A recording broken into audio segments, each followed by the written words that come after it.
You know the feeling. You finally sit down after a long day, no phone, no TV, just sitting. And then, panic.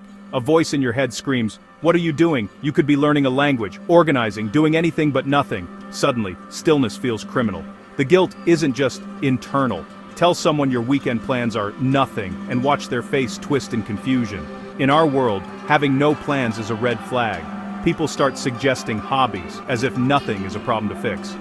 But what if doing nothing is a choice, a beautiful, deliberate one? We've been conditioned to optimize every second, to turn even relaxation into a productivity project. Did you relax? No, you invested in self-care. Stared at a wall? Practiced mindfulness. We rebrand idleness just to justify it. It's exhausting. We've made rest another item on the to-do list. The truth? We're terrified of stopping. Silence feels like a void. We'd rather run ourselves ragged than spend 5 minutes alone with our thoughts. We bought the lie that a full calendar equals a full life. But what if the real crime isn't sitting down? What if it's never letting ourselves just be? Maybe, just maybe, doing nothing is exactly what we need. And that's not a crime. It's a necessity. Welcome to the cult of busy, where calendars are sacred and exhaustion is a badge of honor. We brag about sleepless nights and back-to-back meetings as if burnout proves our worth. If you're not tired, are you even trying? Rest is seen as weakness. We glorify the hustle, celebrate CEOs who never take a day off, and try to emulate their punishing routines. But nobody talks about the cost: burnout, anxiety, broken relationships. We only see the highlight reel, never the breakdowns behind closed doors. If you dare to opt out, take a nap, say no, you're labeled a slacker. The pressure to conform is immense. We're all hamsters on a wheel, running faster, afraid to stop. But here's the secret. Most people want to get off the wheel too. They're just waiting for someone else to do it first. The cult of busy is a trap. True value isn't measured by how much you do, but by how well you live. Maybe it's time to step off the wheel. Maybe it's time to rest. And maybe that's the bravest thing you can do. Think of your brain like a high-end laptop. You wouldn't run it non-stop without a break, right? Without downtime, it overheats, slows down, and crashes. Your brain needs rest, real, unstructured rest, to run its essential maintenance. When you're not focused on a task, your brain's default mode network kicks in, sorting memories, connecting ideas, cleaning up mental clutter. Without this, your mind becomes a hoarder's house, overstuffed and chaotic. We treat our brains worse than our cars, expecting them to run on empty. Burnout is your brain's check engine light.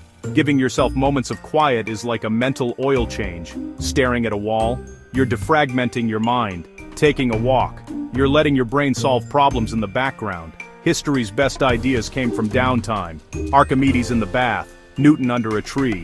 They weren't grinding, they were resting. So next time someone asks what you're doing, say, "I'm running a diagnostic on my neural network." Your brain will thank you, and you might just have your next big idea. Rest isn't laziness, it's essential maintenance. Don't skip it. Here's the irony. The most productive people aren't the ones who work non-stop. They're the ones who master the art of doing nothing. Rest isn't a reward, it's a tool. It prevents exhaustion and fuels creativity. Athletes know rest days build strength. Your mind needs them too. True productivity is about focus, not hours worked. Quality rest sharpens your mind, lowers stress, and clears mental fog. Scrolling your phone isn't rest, it's more noise.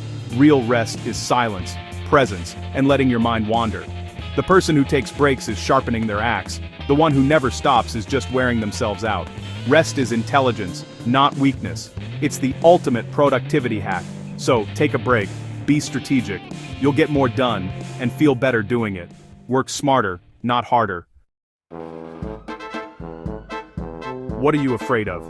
Most of us don't know because we're never quiet enough to listen. Doing nothing forces you to hear your own voice, the one drowned out by constant noise. In silence, you notice what matters, the job that drains you, the dream you've ignored, the truth you've avoided. It's uncomfortable, but it's honest. That's why we avoid stillness. It reveals what we need to change. But this self-realization is a gift. It's your internal compass, pointing you back to your true north. Silence resets that compass, away from society's expectations and back to your own. In quiet moments, you can finally ask, am I happy? What needs to change? The answers are already there, you just have to listen. Doing nothing creates space for honesty. It's the most important meeting you'll have all week. Show up, be quiet, and let yourself be heard. So how do you practice the art of doing nothing? Here are the rules. Rule 1, no guilt. For 10 minutes or an hour, you're off the clock. You're not wasting time, you're recharging. Rule 2, no phone. Put it away. Distraction is the enemy of rest. Rule 3, just be. No agenda, no goal. Sit, lie down, stare out the window. Notice the world, notice yourself. If your mind wanders, let it. That's part of the process. In a world obsessed with productivity, choosing to do nothing is a quiet rebellion. It's a radical act of self-preservation. Your value isn't measured by your output.